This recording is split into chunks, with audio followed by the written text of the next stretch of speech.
Okay.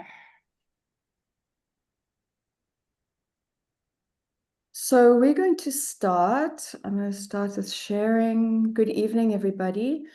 Thank you for coming to the Sentient Heart, Class 2. And we're going to start today with the supervisors and the diagonals, the diagonal mediator, which is the rest of the Trinity flow, where we've been practicing main central vertical this week, opening up this entire endocrine system, exhaling down the front of the body so that we can really receive the new energy, the abundance of the universal energy. Tonight, we're going to start with a 10-minute or so practice of the supervisor and the diagonal mediator. So for this practice, you're welcome to sit in your chair. It's quite good to have your feet on the ground because we are just going to cross the hand over the opposite shoulder, and you're kind of holding to where that shoulder blade inserts, and you're just sort of resting your hand on that levator scapula. You're just resting your hand there, and the other hand is going to go to the sitting bone. So you're gonna like the picture, you're gonna slide your hand under your ass and hold your sitting bone. So you can do this lying down, or you can do it sitting up. And when we've done this on the one side, we're then going to switch over and do it on the other side. And then just on the one side that we left with, we're going to do the diagonal mediator, which simply means you leave your hand over the shoulder. You close your knees so that your inner knees are touching. That's the little cross on the picture. And you do the hand mudra, which means putting your thumb over the fingernail of the fourth and the little. Sometimes the picture only says the fourth. I like to do both because what you will learn over this course is that these are both the energies of regeneration. So diagonal mediator is really helping this supervisor that goes left and right to come back into relationship. So we're going to do this now. I always like to start with my right hand over my left shoulder. Are we doing the hold at the back or just the front? We're just holding the sitting bone and the shoulder. But with that thing you just did with the fingers, must that be at the back now? No, we do that. We're gonna do supervisor, and then diagonal mediator. Okay, sorry. So you only hold the mudra for the last hold. Okay. Okay, so right hand over the left shoulder and left hand on the left sitting bone. Close your eyes. Take a deep breath and really come into this exhale, running down the front of the body. Opening the waistline, opening the hip line, allowing your bodies to just settle into the chair you're sitting in, or if you're lying down, and begin to become aware as you're breathing of the pulses.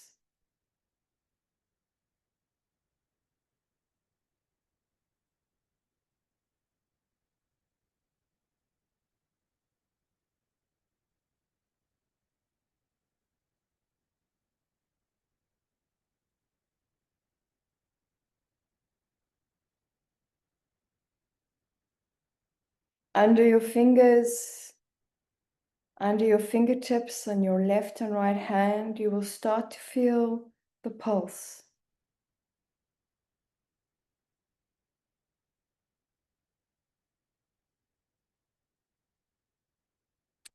And it's probably different in the two hands. And as you hold, those two vibrations begin to entrain.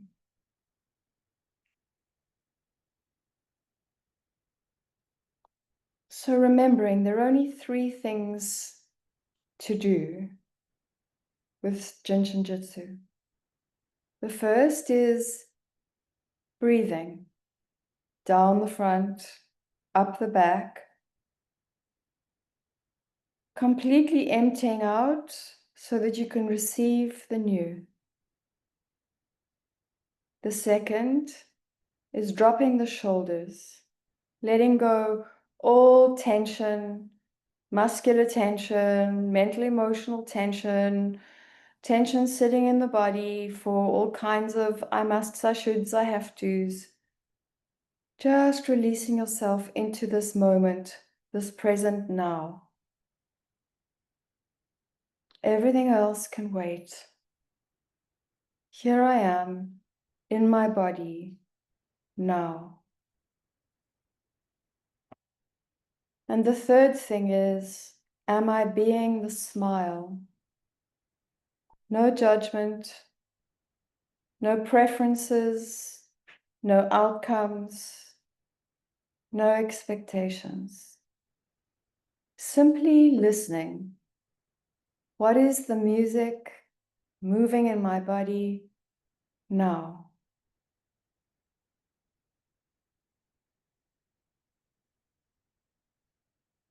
Ah.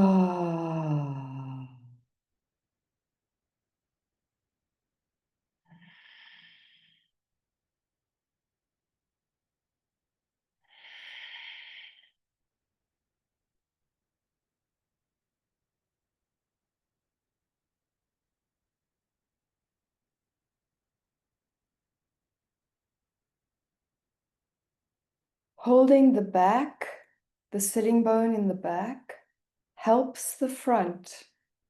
So what we're doing now is we're opening the front. We're helping the exhale.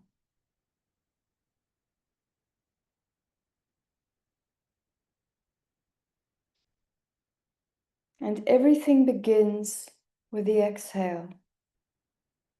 If you're not letting go, nothing changes. If you're not emptying out, there can be no new.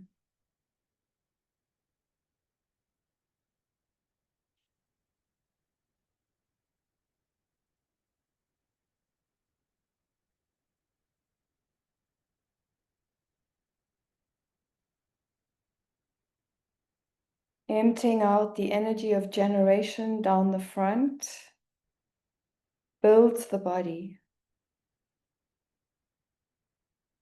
So by helping the energy of regeneration, by holding the sitting bone, helping that energy of regeneration come up the back, we're helping the energy of generation go out into time and space, desiring to be, desiring to build form, to give flesh to spirit. So switch over to the other side, left hand over the shoulder, right hand under the right sitting bone.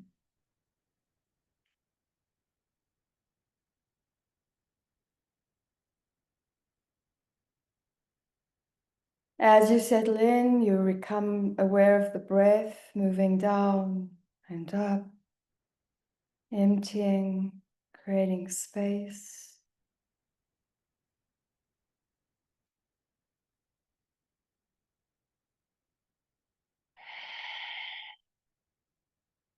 Letting go the shoulders, letting go tension.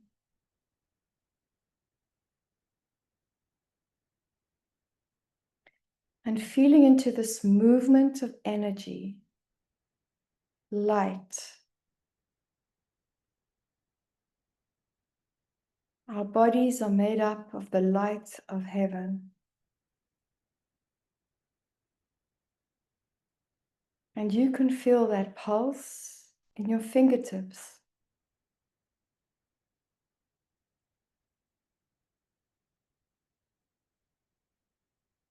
The movement of energy coming in through the top of the head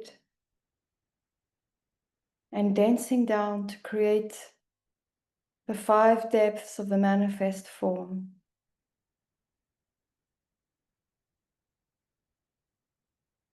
We are bluebird, carrying sky on his back. When you behold, you hold in your heart, born of an explosion. Then you relax, you do not breathe. The universe breathes you, mind and stars. We breathe in and out, each in our own rhythm. Sometimes we give breath to the sky, sometimes to our beloved, but we always give it. You cannot keep breath, for it does not belong to you. The more joyously you give, the more it enlarges within. Think of it, the breath of your body moving out and out, mingling with others, circling the rabbit hiding in the brush, stroking the feathers of the heron at water's edge. Feel how they breathe you in too, give you back to yourself. Breathing out, you breathe out into the world. Breathing in, you breathe in the world. And your heart is not your heart, for its beating begins before the body is formed. It's the rhythm of you, expanding, contracting, within and with all the universe. Feel the pulse. The heartbeat governs the pulse. First breath, vibration, one woven into the other. And now you close your two knees so that the inner knees are touching, and you touch the top of the thumb on the fingernails of the ring and little finger, and you rest your hand, the mudra hand, somewhere where there is no tension in your muscles, where you are breathing out into the world, breathing the world in, feeling your heart, one woven into the other.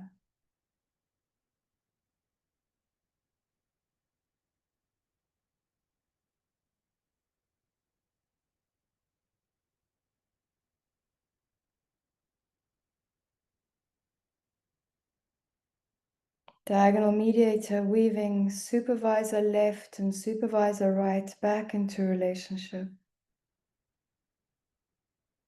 so that we don't become stuck in one-sidedness. Open always to the potential possibility. Open to the quantum field.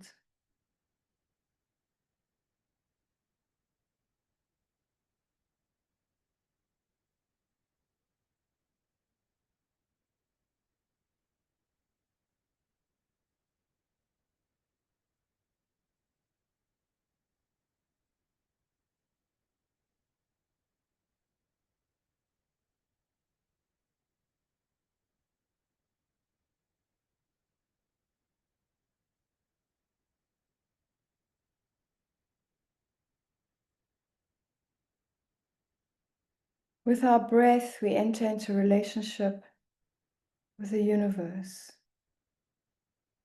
All air, all rhythms, entering you, interacting with you. We carry the sky on our back like the bluebird, and the body never tires, receiving everything it needs from the universe and giving everything it doesn't need anymore back. Beauty. beauty in the exchange of the song, the feather that follows the wind of your breath, the pulse, the touch of a feather under your fingertips.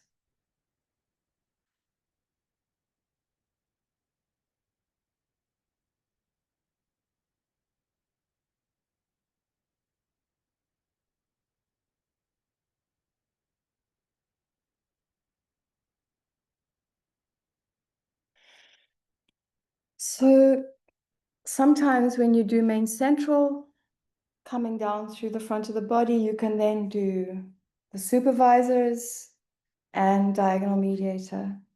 I like to start my morning with the big hug that we started last time with, and then go into the diagonal mediator. I find the combination of the big hug and the diagonal mediator gets everything moving. It wakes me up. It helps to release energy through the body to bring the day into my tissue. So tonight we're going to look at this heart, the sentient heart. And the heart is so much more than the pump.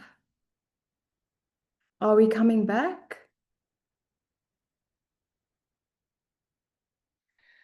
And in Japanese philosophy, the heart is considered the higher mind or the shen. It's the room of the spirit, that hollow void at the center of all things. It builds and circulates blood to nourish the sea of marrow, the brain, and the spinal cord. And the heart function energy is also called the cerebrum flow because it links the brain and the heart. When the pericardium of the heart acts in coherence with the brain and operates as one functional unit, our sixth sense, our intuitive intelligence, vibrates with a quality of I shine. So the pathway of the heart, as you can see in the diagram, radiates in 8 different directions. And this 8-pointed star is the shape of a double tetrahedron, 2 triangles or pyramids really intersecting. And this is being known in mystic circles as the Merkaba field.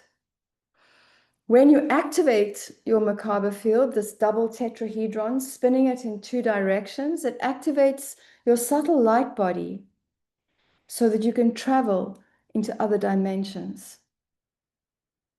So research has shown that the heart is a vessel for a complex, self-organizing consciousness.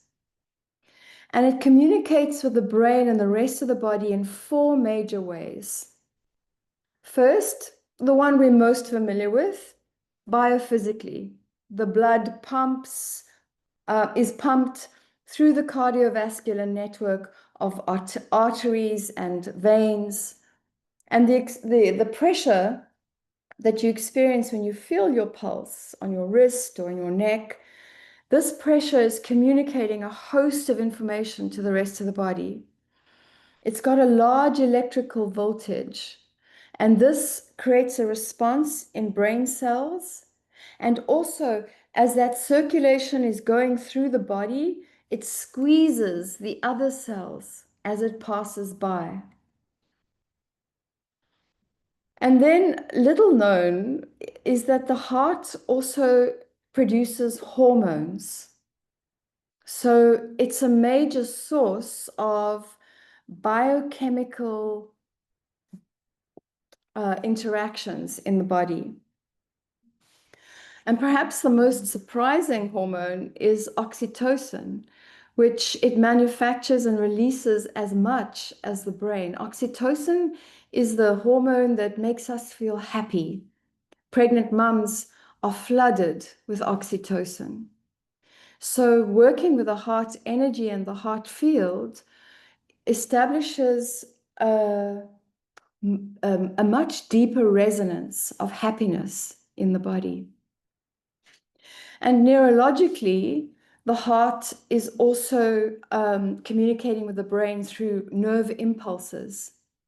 In 1991, a neurologist, Dr. Andrew Moore, identified this little yellow section at the top of the heart as the little brain. He showed that this intrinsic nervous system in the heart generates a musical language of frequency and pulse. And this integrates sensory input through all the senses and the vagus nerve, as well as our emotional perception through the amygdala, the emotional brain. And the vagus nerve connects and communicates senses and emotional perception to the heart.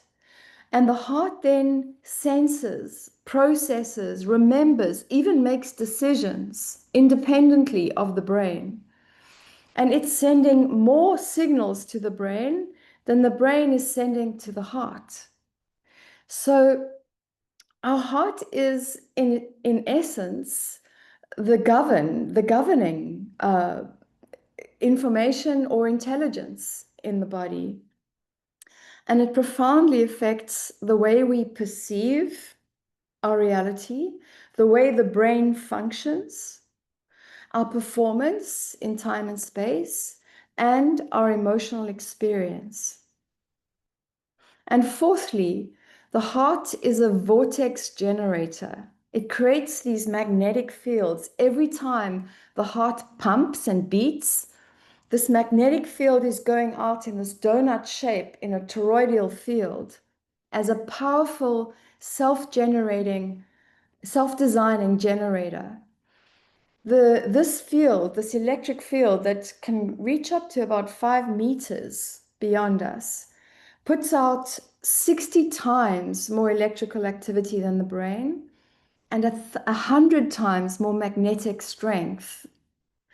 It's modulated, the field is modulated by our emotional states and our perceptions.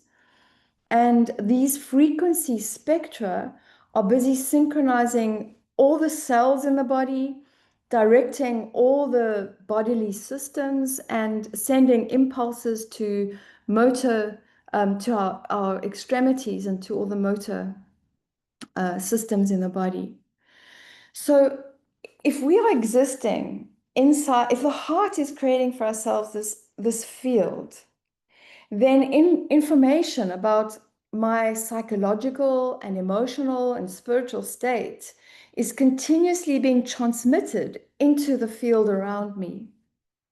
So we actually are experiencing a feedback loop as our breath and our heartbeat and our rhythms and our pulses and our field goes out into the world around us.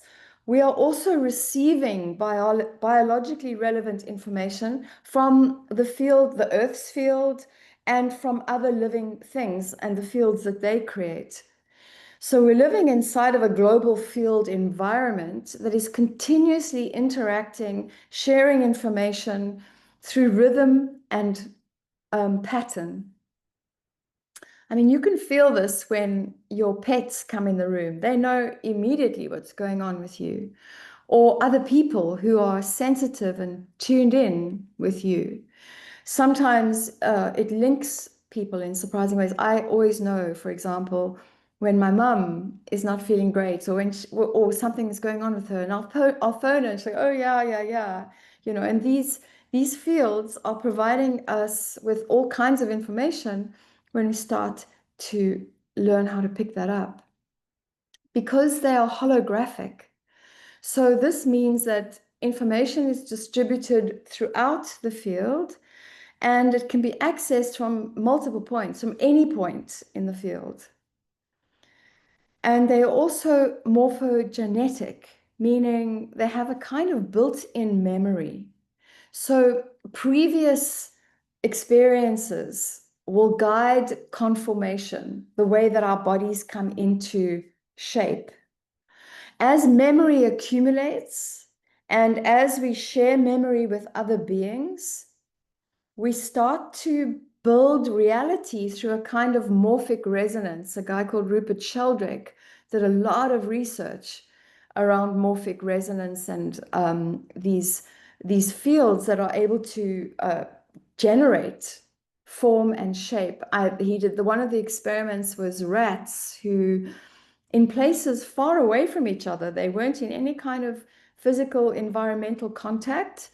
They could tune into a collective memory and start jumping through hoops miles away.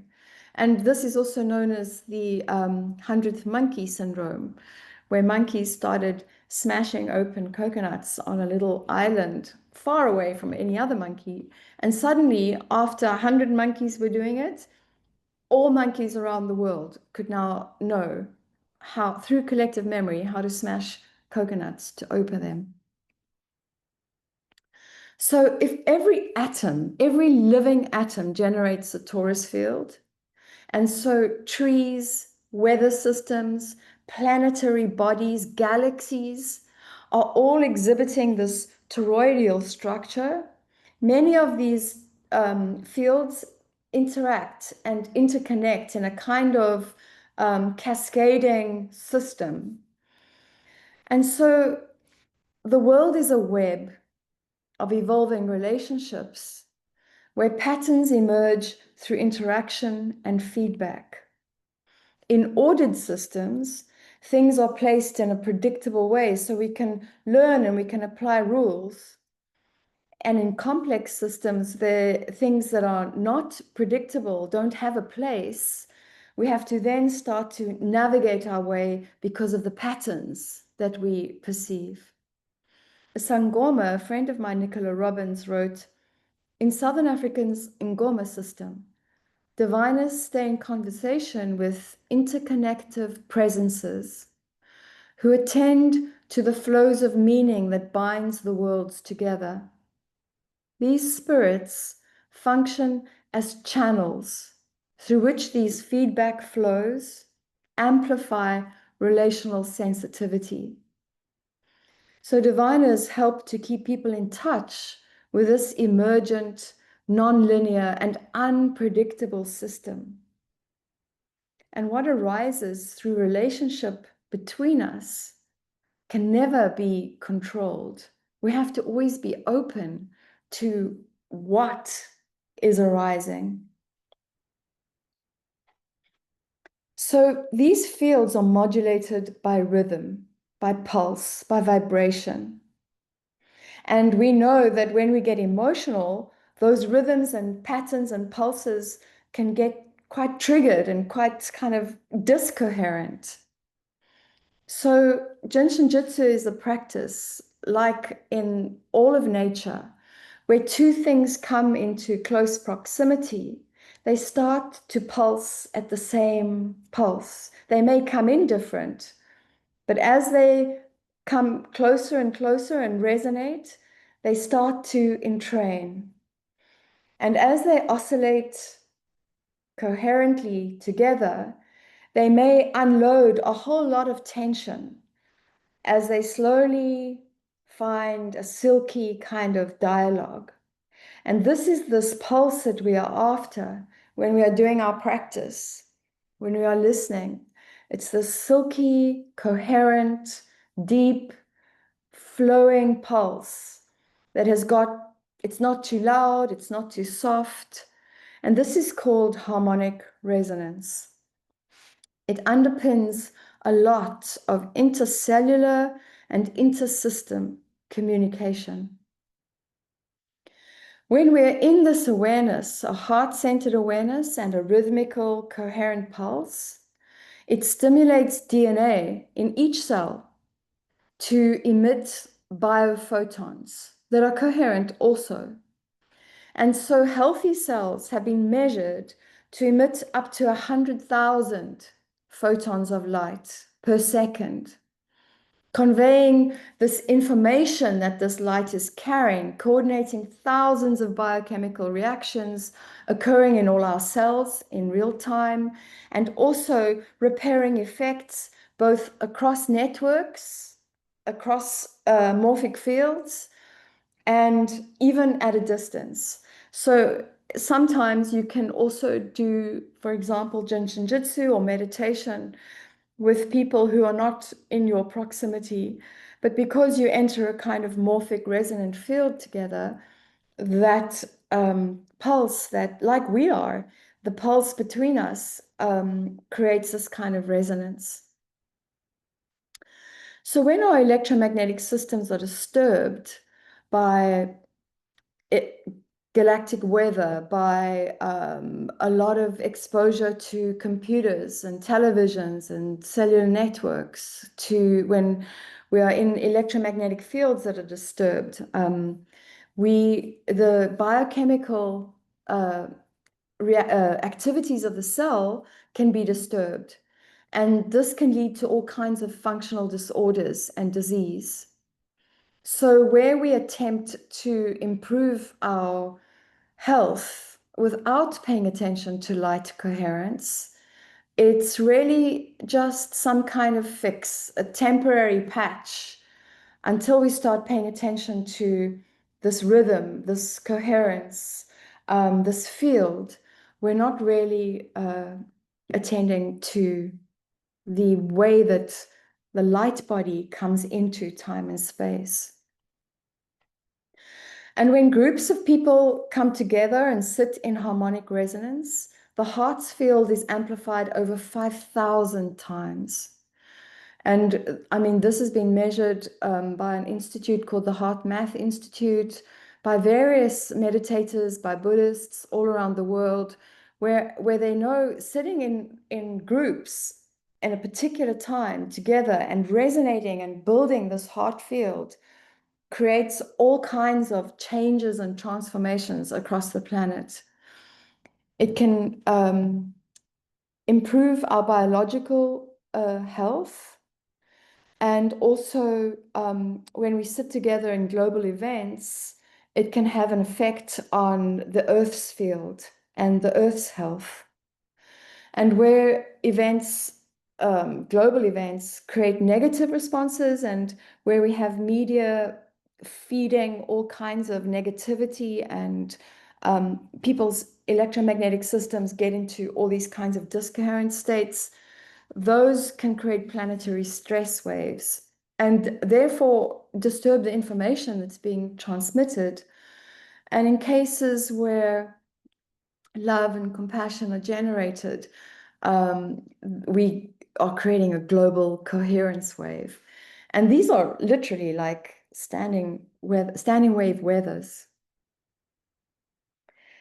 So these cascading effects and impacts that our personal individual pulse can have across multiple systems was observed by a physicist, David Bohm, and he explored and he said that in the center, in this void, this room of the spirit, here is a site of equilibrium and potential transformation.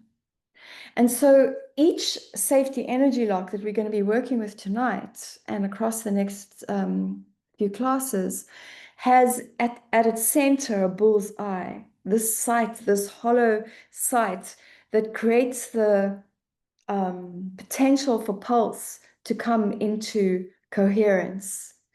And so safety energy locks become the way that we can harmonize and move spirit in flesh, getting stuck patterns, releasing stuck patterns so that our perceptual frameworks, our mental emotional patterns, our biological patterns can shift, can dissolve, can become unfixed, moving, unmattering. And we can return back into this formlessness of potential of the quantum field. So I sent you in your email some images of the safety energy locks and also 2 pages that describe each of these 26 safety energy locks. We have 26 on the left side of the body as the yang safety energy locks, and 26 on the right being the yin. And these are the yang safety energy locks are helping with this energy of generation, building body, exhaling into time and space. And the yin energies are regenerating, cleaning, dissolving, breaking things down, taking everything that matters too much back into the formless. So these safety energy locks are specific sites, places in the body, and each is about the size of the palm of your hand. So where we are touching a safety energy lock, you can move around in that place to feel where is the bloop, where is the bullseye, where is the pulse strongest, where do I hear that movement of energy and flesh. And every safety energy lock, as you'll see in the few pages I sent you, they each have a specific quality given to them by their number, by their location, by the meaning that they came into the universe with. They each have a particular frequency or tone or color, and each of them are corresponding with planets, with the zodiac, and with a different season. The first 4 safety energy locks create the first depth of the skin surface. The next, from 5 to 15, create the second depth, this deep skin, the connective tissue of the body. Then we have the third depth, the energy locks that go down into the arm and back out into the head, creating the third depth of blood essence. This is the chi, the life force, the blood essence. And then we only have one safety energy lock in fourth depth, 23, on the back, just above the kidneys. And this depth of fourth depth of muscle, of water, is about movement. And that 23 is our controller of human destiny. So you'll hear tonight the depth of the fourth depth is this depth of transformation, of how do we live with this inheritance that we receive? What do we do with it? How does that then what we do with it then creates our destiny. The fifth depth has a few safety energy locks that are bringing fire into the body. The fifth depth is bone, the deepest part. And then inside the bone is sixth depth. Sixth depth has no safety energy locks. Sixth depth is only inside of the marrow. It's the energy that we touch, the depth we touch when we're doing the main central vertical. And you'll see that each of these safety energy locks, as I've explained, have all of these different correspondences and also a finger that you can use to harmonize that lock. And the safety energy locks are the way that we hear vibration. In each safety energy lock, we hear how consciousness is moving in tissue, the pulse. And listening to the pulses, you hear the infinite potential of spirit, of Tai Eki, differentiating, coming down into time, space, differentiating into the specific textures of the 5 depths, telling us what source is doing, directing in this moment what is being created, what is being transforming back into the formless. So from chaos, from all that is, coming into the order of manifestation, we are going to be studying that tonight, developing awareness. And really, what you focus on is the only freedom that you have. So as this Tai Eki dances down, creating the 5 depths, its manifestation follows the order of transformation. This is the story of plasma collapsing into particle, into time space, a journey from the highest vibration of no thing into this dense cellular level of bone and muscle and blood and back to these atomic frequencies. And in the next few classes, we'll study other orders of these depths to understand how matter and order are continuously engaging and interacting, and yet always we start with third depth. So you're going to find a page that looks like this, and I'm going to take you now through the order of transformation. I'm going to give you a lot of information. You don't have to catch it all. It's really to just get a sense of what these different depths are like and the textures and the pulse. That when you listen, when you're working with your pulses, you can hear, oh, that's the third depth, that's spring. So we begin with third depth, the idea. This is the vibration, the pulse, the expansion, which is there and not there. It's something and it's nothing. It comes, it goes. It's like listening to something under cotton wool, which you can't really hear, but yet you have the faith, you believe it's there. And this, when you tune into this pulse, you will hear that it's fluffy, it's like evaporative. Like I'm saying, it's like cotton wool. It's like a dream image that you can't grasp. It's kind of delicate and permeable and ever so slight, with uh, pauses between, like poof, poof. And it's like bubbling streams, in spring when the rain falls and all the little streams come down off the mountain and then they gather together. This is that energy. It's high vibration. And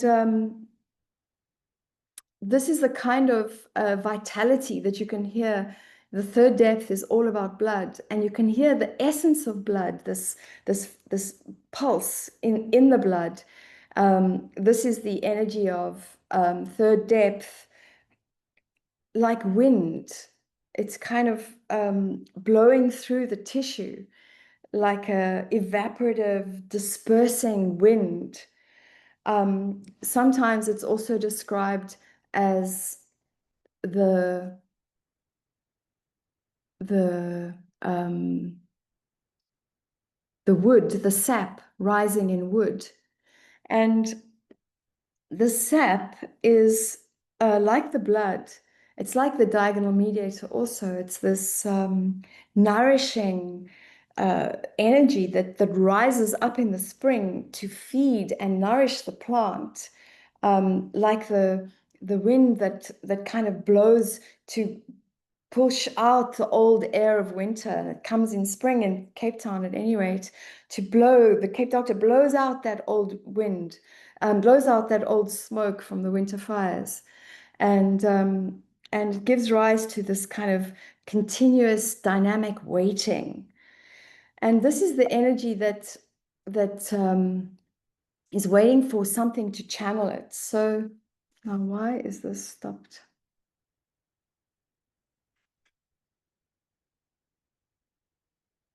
Um, and this is the energy of Jupiter and Dionysus, both God forces. Jupiter being that expansiveness, the planet Jupiter, this expansiveness that it brings into consciousness, and Dionysus, this sap rising. And both of these energies are creativity and destruction.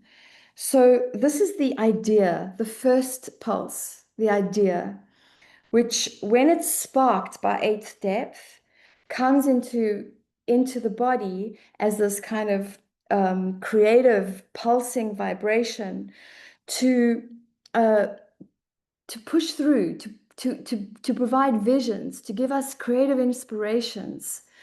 And when those visions are frustrated, we can get quite stuck in anger and rage. And this is the emotion of third depth that constricts and shuts those visions down, or where we feel too held back by our family or our culture, the anger that our creative energies can't move and vibrate and expand kind of becomes destructive.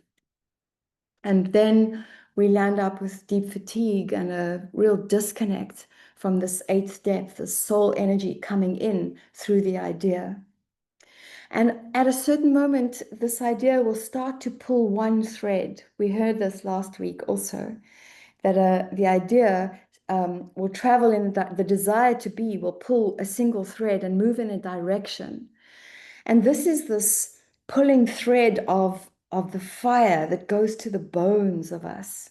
It's that pulse of plasma, of ionized gas that's gaseous, but it's present, it's vibrant, and you can hear it in the body like this pulling thread, creating circulation, vitality, and governed by Mars, it's the vitality of the enthusiasm of fire that comes in when we are in puberty, for example, with our sexuality and our aggressions. And when we first start to really work with desire, this is Mars arriving in the body, the hero who kind of he's always going in a certain direction. He's always attending with focus and intent on a certain thing. And when that pulling thread starts to move in up and down, it becomes, it kind of rises up and then it falls back. It starts to create this polarity, this attraction and repulsion. And in this polarity, we struggle with the fire, with these desires, with these aggressions. We don't know what to do with them. And as we struggle with them, we start to get these, we start to have this pulse of ionized plasma. So we've got two pulses here. We've got the pulling thread of the pulse, and then this ionized plasma of the polarity. And in this polarity, there are the aha, the moments of illumination and insight where we understand what this idea is. And when we put too much effort into it, and we're not really in touch with the desires of the heart any longer, and we're starting to effort and try too hard, becoming people pleasers or perfectionists or arrogant, kind of pushy heroics, then we kind of land up in a trying to, a pretense. And that becomes very efforting and very willful. And it leads to quite a lot of destruction in the fifth depth, the fires that really can burn a house down. But when we go with this polarity and the illuminations, these two threads will start to coagulate. They'll start to pull towards each other. And here we start moving into the depth of earth, of first depth, this dancing down, this slowing down the spirit of fire, bringing it into body, into limitation, into grounding it, into gravity. And this pulse can feel electric, but it can have a kind of cutting edge because as these two threads pull in, they start to cut and create the banks of a river. And all those little streams of spring that have been playing through the heat of summer, of Mars energy, now start to gather and collect and become this high summer, coagulating, pulling towards itself, swelling and thickening, and as the banks form and there's a separation of the banks with this deep water flowing, this cool crust or the skin surface, we have this power, this tremendous energy of the goddess thickening and solidifying in the core as the material form starts to take shape. And so the idea has come through the struggle of circulation and vitality to now come into structure, into form, into manifestation. And the pulse of this is gummy, it's sticky. It's like jelly baby, pa, pa, underneath. And of course, this depth is ruled by Saturn, who gives limitation to fire. And it's the limitation that must be given to our hungers so that we can have, we take in, we consume of the world enough for our self-preservation, but not as a gobbling kind of excessive taking in of spirit. And when a baby's hunger isn't allowed, or their instincts for self-preservation, it can introduce a lot of anxiety and a lot of kind of fear of the future. And this kind of anxiety and fear of should I, shouldn't I, doubt, self-doubt, insecurity, feeling unprotected, unloved, can lead to all kinds of sense of being an orphan, of being kind of without the limitation of family and home. And yet, when we are too stuck in this earth, we become inert. The stickiness gets too heavy. The gravity pulls us too down into depression. And then the energy has to sort of starts to pull into this depth of solidity, and it becomes thin and thread-like, and the cracking of the nerve flows, this kind of solidity starting to take place. And as we give expression to our structure and our form, we give expression out of love, looking for connection. This is Venus ruling this depth. And when we give expression to our structure and our form with play, with a sense of pleasure, um, we can really communicate it out into the world, looking for connection, and the play and pleasure creates that. But again, when there's too much insecurity around that, or too much criticism, self-judgment, we can become quite depleted. A sadness can set in. And this is the grief and guilt of autumn, where when we don't know, like the leaf, which dries and gets kind of rigid and dried out, or the fruit on the tree gets hard, when it doesn't know when to drop off and let go of its attachments, then we suffer all kinds of emotions, too much sadness around our attachments, our relationships. And then this connection starts to get thick and warm and quiet. The pulse sounds quite heavy, and we suffer these kinds of rocks and rods in the pulse. The rocks being kind of this pulse of boo, boo, boo, and the rods being these kind of cutting, sharp pulse of second depth, where we are wanting through our connection and our expression to find the meaning again, to not be so solid and fixed in what we think we know. We've got to bring the breath back in. We've got to remember that manifestation is consistently moving and changing, and one cycle is ending while a new one begins. And so this breath becomes thick and quiet with a few separations between. And these separations are the solidity starting to break down. As we find through this finding of meaning, we find wisdom. And then there's this softly rising kind of lymph flow that starts to happen. So the solidity is now starting to break up into a thinness and a dryness that eventually becomes like air bubbles. A solution starts happening. And this we're moving now into the waters of fourth depth, liquefying, dissolving. The pulse is gurgling. It sounds like water. And so when we are moving now into the waters, these deep waters of sleep, of death, of a preparation for death, this is the time of reflection, of detoxing the body, cleaning the body of all the gaseous toxins or the overload of a lifestyle that we've lived. And especially where our lifestyle is being driven by fear, where we've got fixed into fright or flight or frozen or fawning, that fear is really a false evidence appearing real.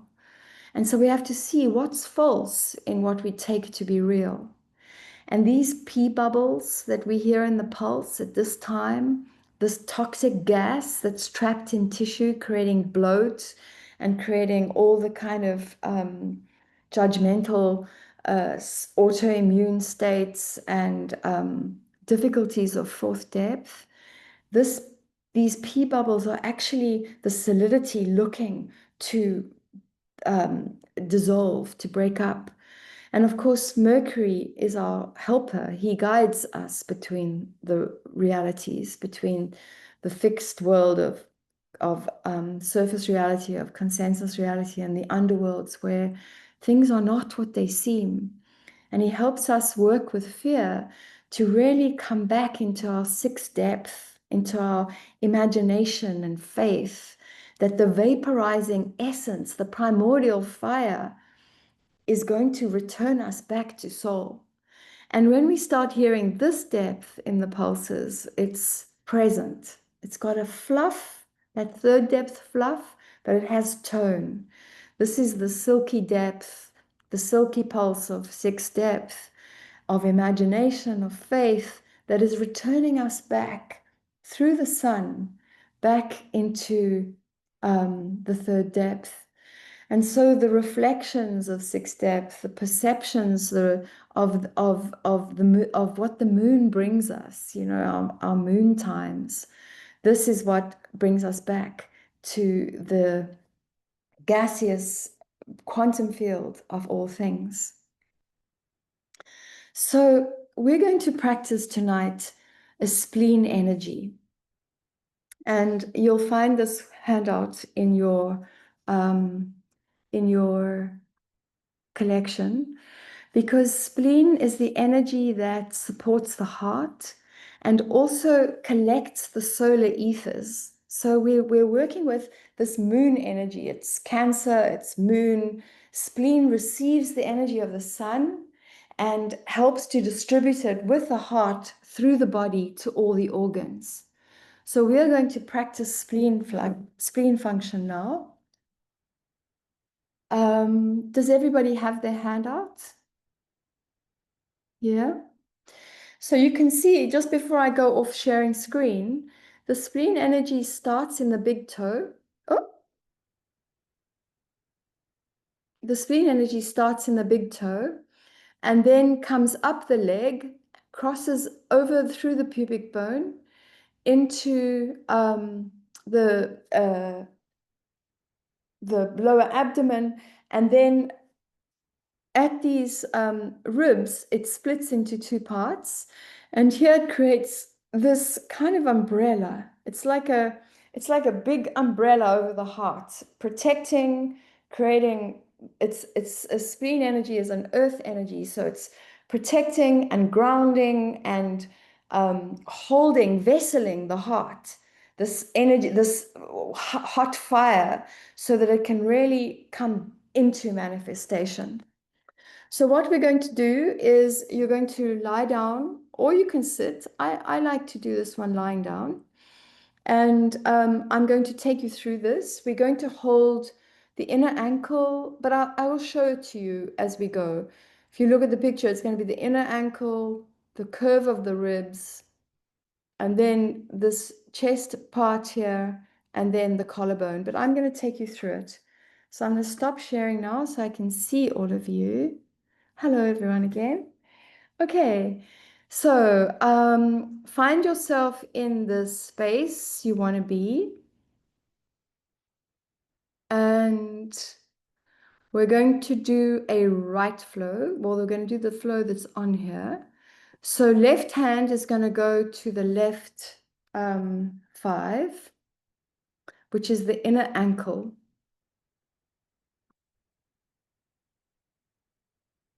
And your right hand is going to go to the coccyx.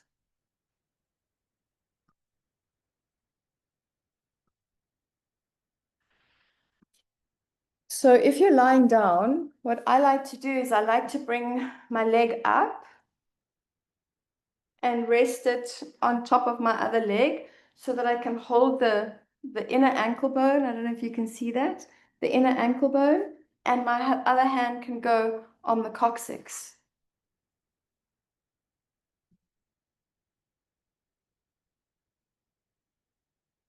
So you're going to be on your coccyx and your inner ankle. So it's the opposite hand, the right on left and the left hand on the coccyx. Yeah, that's it. Looks good.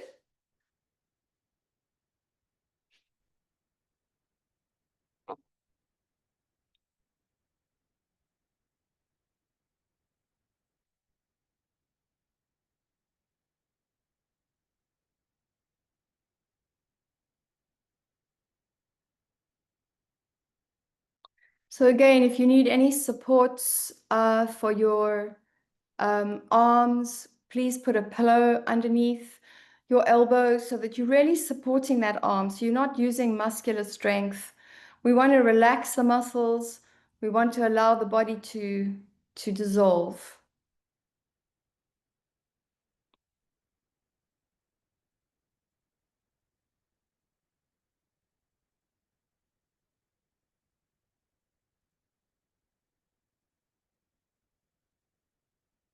So spleen energy grounds the solar light of seventh depth.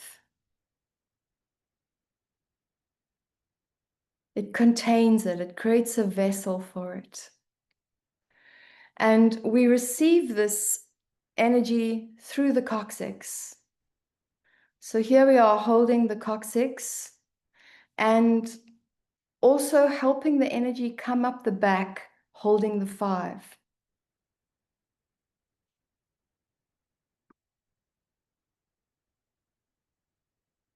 In ancient anatomy, spleen was known as the sun god,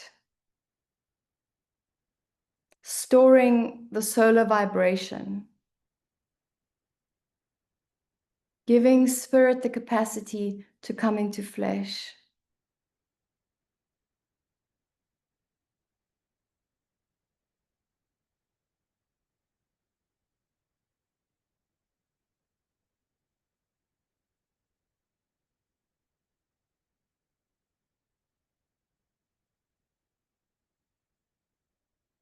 The circulation pattern co-creates the digestive functions, the teeth, the tongue, the palate, the throat,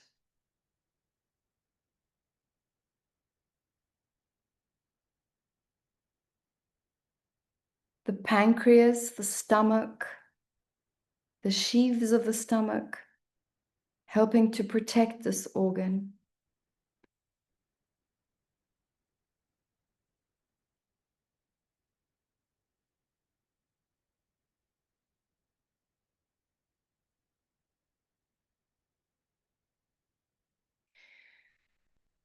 And it also helps us digest sugar. It works with the pancreas.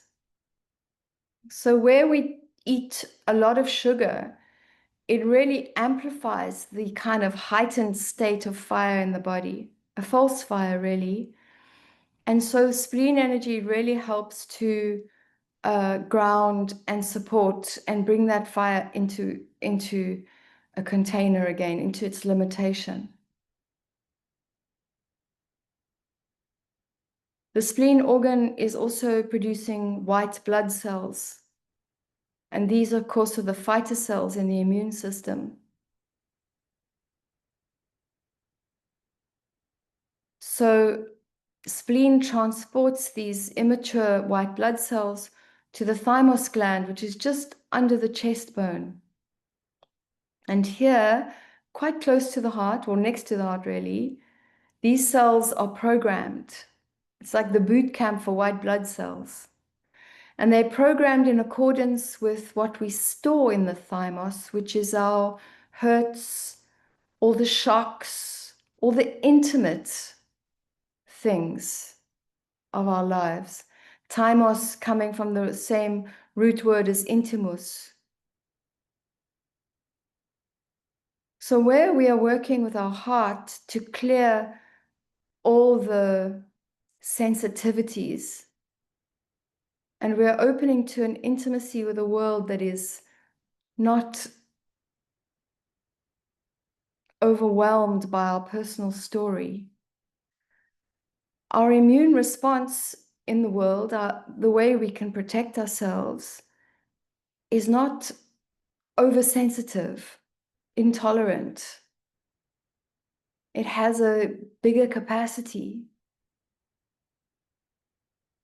for meeting whatever comes our way with some kind of compassion.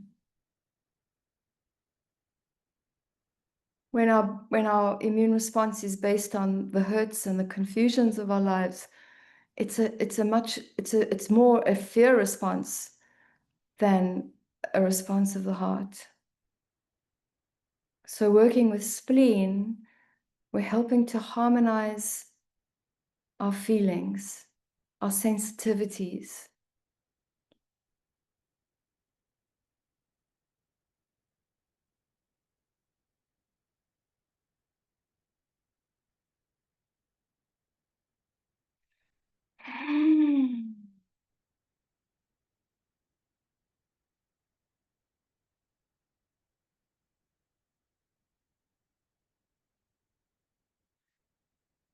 And after a few minutes, you move the hand that's on your foot to the opposite curve of the ribs. So where the left-hand side ribs curve, you just rest your right hand over there. It's kind of on the diaphragm, just above the stomach, just above the spleen, on the curve of the ribs.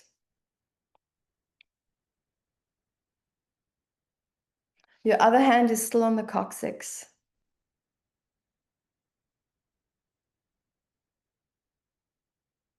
This is Safety Energy Lock 14.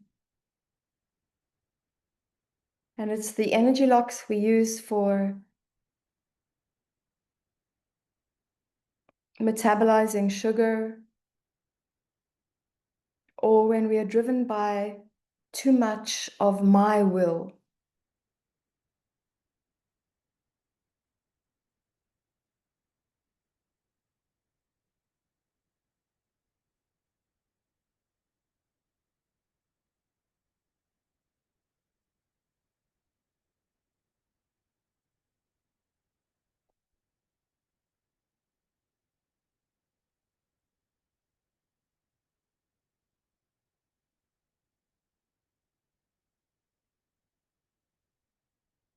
This flow is very helpful for eating disorders, which are often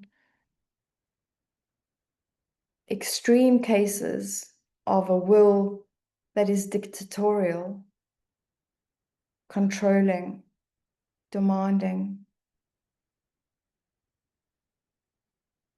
and where the fire of fifth depth becomes that perfectionism.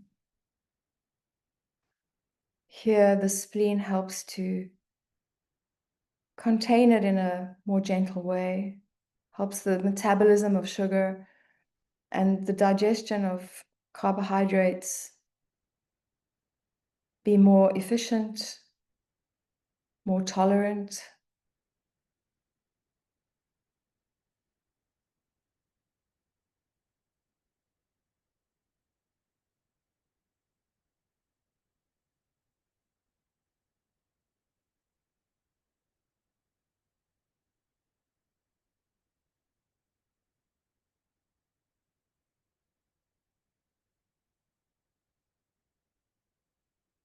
And then you bring the hand from the coccyx across to the opposite 13.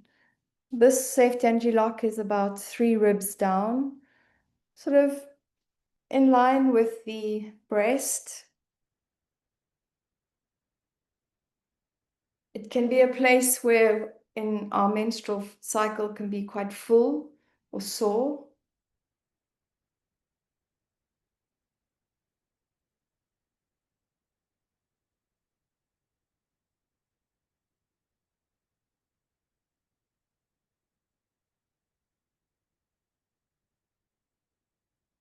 And your hand in this hold is really kind of over the thymus gland, because you're kind of covering that breastbone and the thymus gland that's harbored underneath there.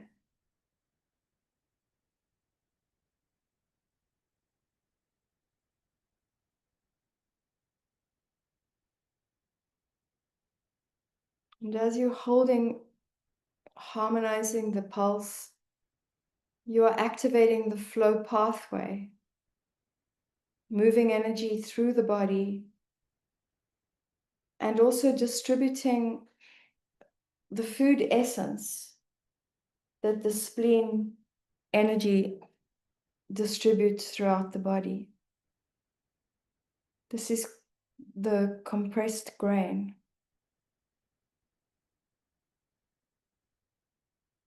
It's an invisible, nourishing sap.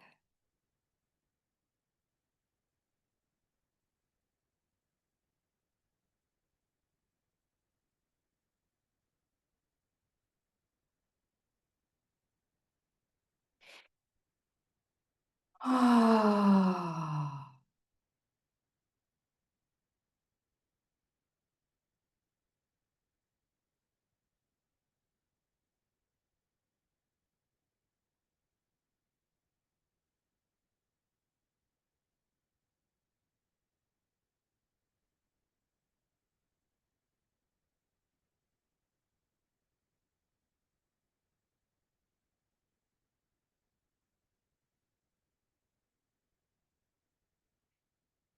The spleen energy also filters the blood. It removes old blood cells and waste products. So it's really supporting the heart in a whole lot of different ways.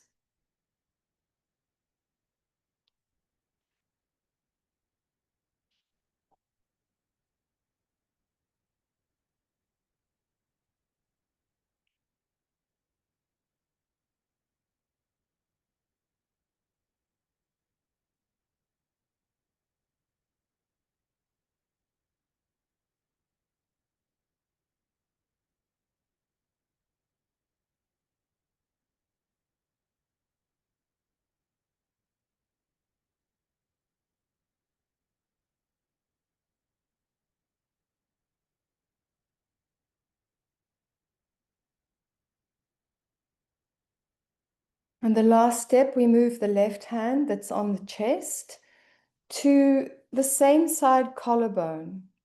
So it'll be on the just underneath the left collarbone, the top of the sternum, top of the breastbone.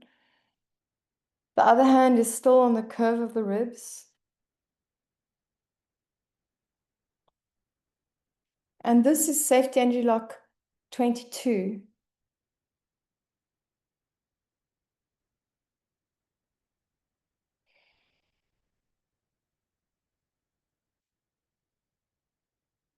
"22 came into the universe, meaning happy and content wherever you are.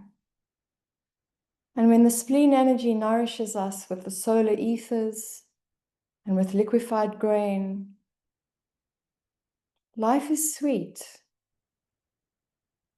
The heart is happy.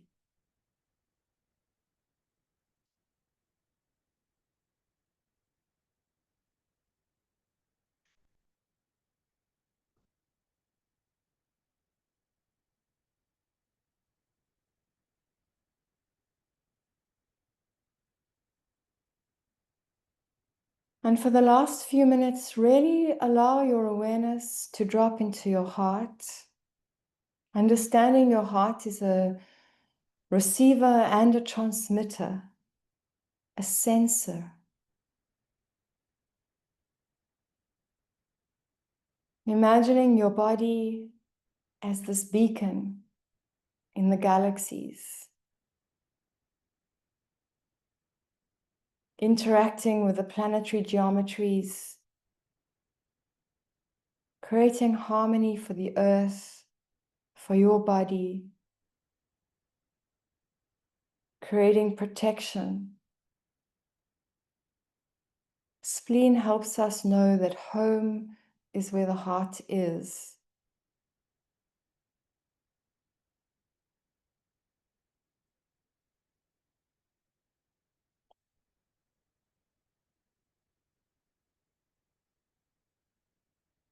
And as you imagine this heart field becoming 5,000 times larger than it was when we started,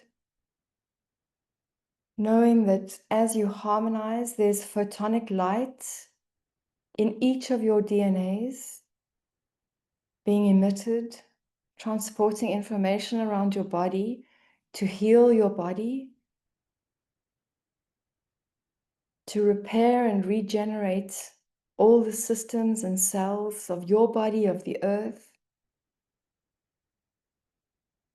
We become generators, vortex generators.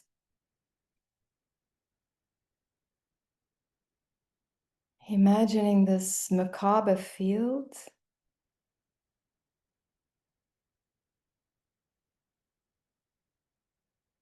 The potential of what the body as a light being can be and do becomes quantum.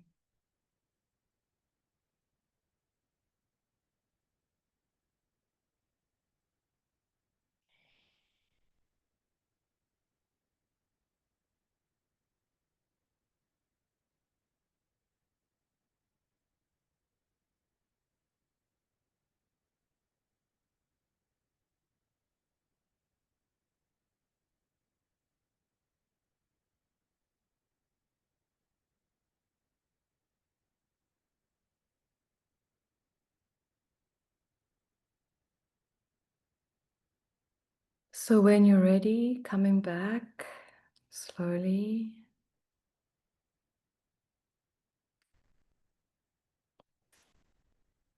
That was a 20-minute practice.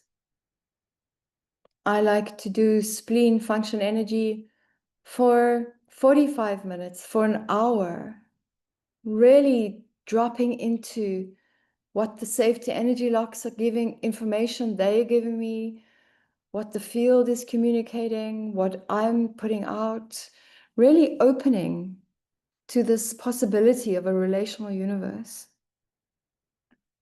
So we have half an hour, and I'd really like to hear from you. Let's open to chat.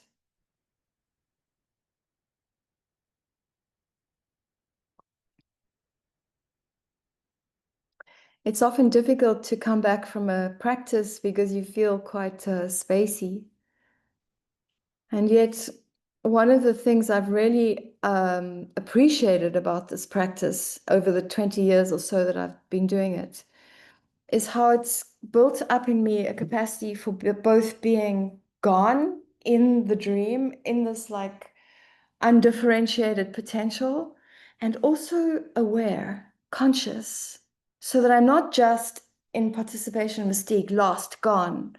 I'm also awake, alive, um, aware, involved.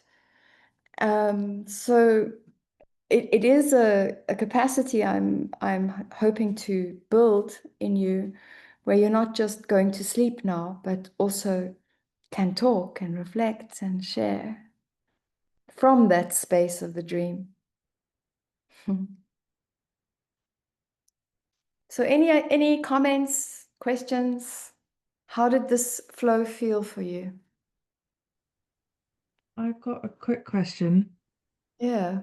So when we're doing it, just because I didn't have the um paper in front of me, so can you just give the positioning on again for the So first of all, you start with yeah, the opposite hand on the inner ankle bone. yeah, okay, And I like to do that. Um, if I'm lying flat, I bring yeah, my one leg up and I yeah, put it on like that. And the other okay, hand is on the coccyx. okay, Sometimes you can put it underneath, okay, depending how you like. And then after the coccyx, the hand from the foot comes to the curve of the ribs. yeah, Here, opposite. It's when okay, I say opposite, it's always opposite to the hand we're using. So right on left. yeah, And then the hand from the coccyx comes to the opposite 13, which is about 3 ribs down, kind of here. mm-hmm, And then this hand stays on the 14, and then the hand from the 13 comes to the 22, which is just underneath the collarbone. So you'll see in the paperwork I gave you when you go and practice it, and you take the paper that's got the safety energy locks with the mm-hmm, locations, yeah, and then you read on the paper what planets, what colors, da, da, da, da. It just gives you an understanding of how much intelligence just these simple little places on our body are actually offering us as a pulse, as a vibration of communicating, it's got a very particular tone and color, each yeah, of these safety energy locks. 14 is my will. This is my will. It's about nourishment and nurturing. This is creative, imaginative intelligence, 13. And then 22 is happy and content wherever you are. Yeah. Amazing, thank you. Oh. I think with working with energy, that I noticed that when I work with clients, and then also when I did that I start getting a gurgling. Mhm. I don't know if that is like a thing with that exercise. Yeah, so the gurgling, if you remember on the order of transformation, where we went from the fluff of the idea to the fire, to the earth, Yeah. the metal or the second depth, the hardness of metal and air, to the fourth depth, gurgling. And the gurgling is where the solid, the rocks and rods, are starting to um, liquefy again, dissolve. So that gurgling that you hear in your body is that texture of fourth depth, the transformation starting to happen wherever it's taking place. And it's something that's solid and fixed, breaking down, dissolving, cleaning, going back into formlessness again. And it's a cycle we really want to encourage, this building into body and then this gurgling, dissolving back into no thing. Yeah. So it's a great sign. I love hearing gurgling. I had the gurgling as well, actually. I was wondering what that was. Because Yeah. I found the first part of the spleen flow practice, I wasn't feeling a huge amount. But then when we started coming to the upper body, then I got in the sort of underneath here, got that gurgling, and then definitely felt the pulses in sync.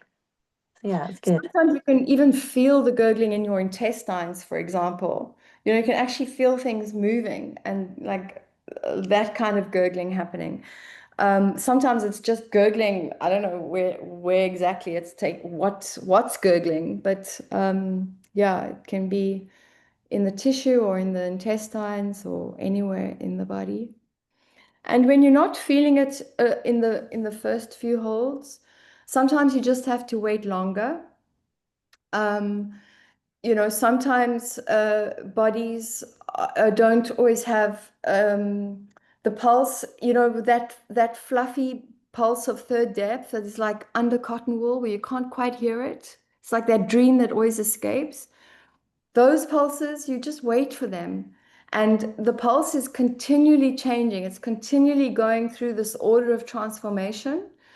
So where you're holding that 5 in your foot and safety energy lock 5 in your foot and you can't hear anything.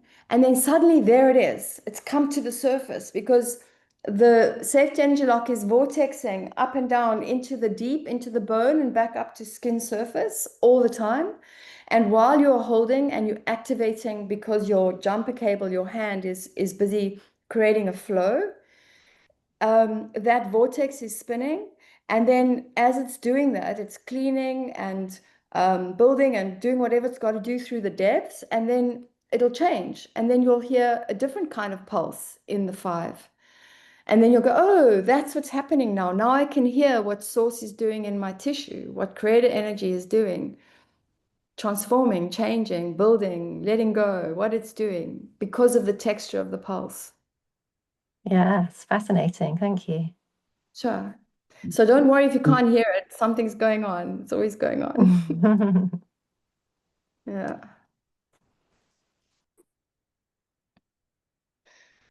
Yeah, I I must say the more you do it though, the more this the more sensitive your fingertips become. You'll also realize that there's some parts of your body that are more stagnant than other parts. And so it'll take some time to get the energy moving through there. Like some people have got quite bad circulation, for example, and their feet and hands get cold quite easily, or, so over a few sessions, they may feel pins and needles for a while in their hands and feet while the tissue is starting to, while the energy is starting to move through there and the tissue is starting to wake up. And then you'll over a few sessions, you'll hear how the feet really come online, and then something opens up in the hip line, and then the feet really move, energy really moves through the feet. So it all depends on what's blocked, what's opening, and how and what flow you're doing, also which path you're doing. What I like about spleen energy is that it's helping to bring energy up from the feet. So it's really working that inhale, our capacity to receive the abundance of the universe, So it's helping fatigue, it's helping insecurity, not having enough, a sense of lack, a sense of feeling defenseless, unprotected, that kind of thing.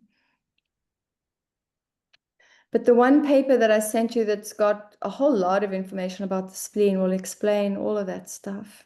Are there any other questions? I'm just babbling on because, I'm waiting I just got one more question, just about the macabre. Yeah. And how is that? Can you just sort of repeat a little bit about, because actually Indra and I work with that sacred geometry quite a lot in our work, and so it's just quite interesting to know how it's used in this. Yeah. So in the heart flow, in the heart function energy, the pathway of the heart energy goes into the heart and then flows out in 8 directions. So it's creating, in a 3-dimensional scenario, this double tetrahedron, which is a pyramid. 2 pyramids interact. I'll show you. Just give me a second.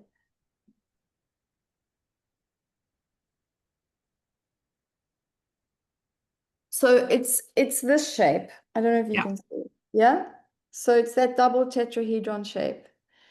And this is the shape of the heart energy in the body, right? So people like John Vallo, Melchizedek, and various people in his Flower of Life books, I don't know if you know them, he goes into a lot of the technology of how you spin this double tetrahedron, because the one spins in one direction, the other spins in the other direction, and that creates this room for the spirit, this kind of void in the center that you travel in interdimensionally, or the shamans can travel in. This little orb, it creates like a little orb. Once it's spinning, it looks in time like an orb. And of course, the pyramid as a shape, is a four-pointed star. It becomes an 8-pointed star, 4 points interacting. Yeah. Yeah. Very interesting. Thank you. Yeah. Anything else? So maybe you don't have direct questions about the actual content. Does anybody have any reflections, Steph? Yeah. Do you have? Yeah, I have a, I mean, it's interesting because it's the first time that I've done a practice where not a lot happened. Okay. Like even the one at the beginning, like putting my knees together, even like I've had so much over the last week, just like energy rushing, like a lot of heat and like weird heat coming through me in weird places, like not one specific area or and sometimes it's in response to the treat, like the flow, and sometimes it's just random. But a lot of like moving energy, which I'm taking as a good sign, right? I can't imagine that's bad. But they are like sometimes get like quite flushed. But this session now was the first time like it was very quiet. So I'm wondering maybe it's just really stagnant. So I'll maybe just practice it a bit more than the others for now and just let it find its way.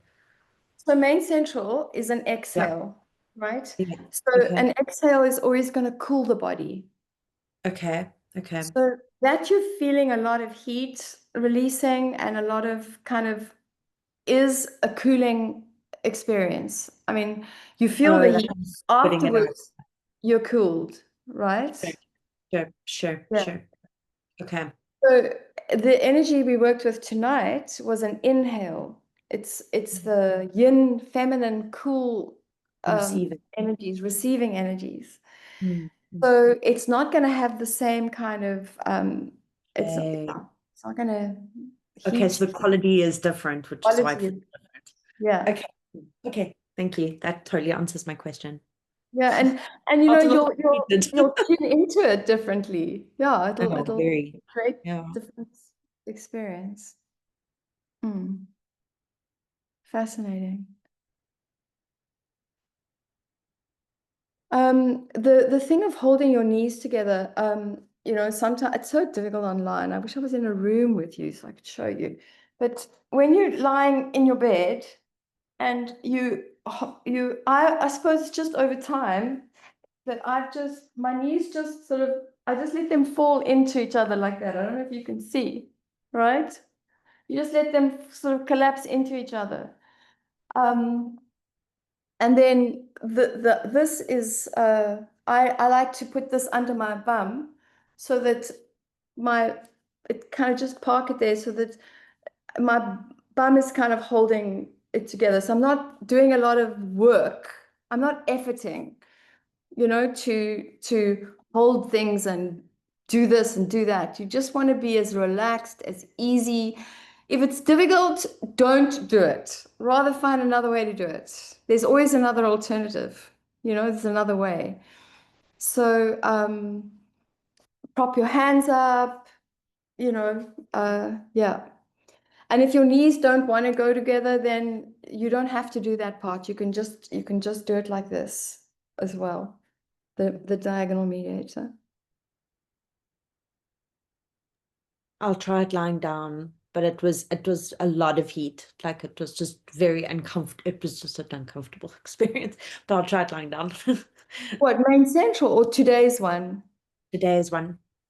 Oh, okay. When you did these The ones. knees together. Yeah, specifically that last one. Yeah. So, I mean, the knees, the inside of the knees is safety energy lock 1.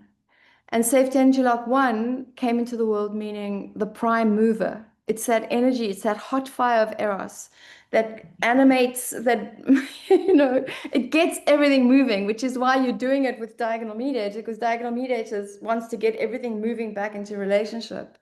So when you use the safety energy lock 1 together with that, it's exactly, I didn't realize that's what, I thought you were talking about the heat with the main central. So No, I felt that as well. That's why I okay. was concerned about the spleen one, because I was like, that nothing kind of happened. Yeah, okay. So that makes even more sense. Yeah, diagonal mediator, heats you up, gets things going. I use it every morning. Okay. It's better than Awesome. coffee. Love It doesn't taste so good, but it's great. Thank you. Yeah.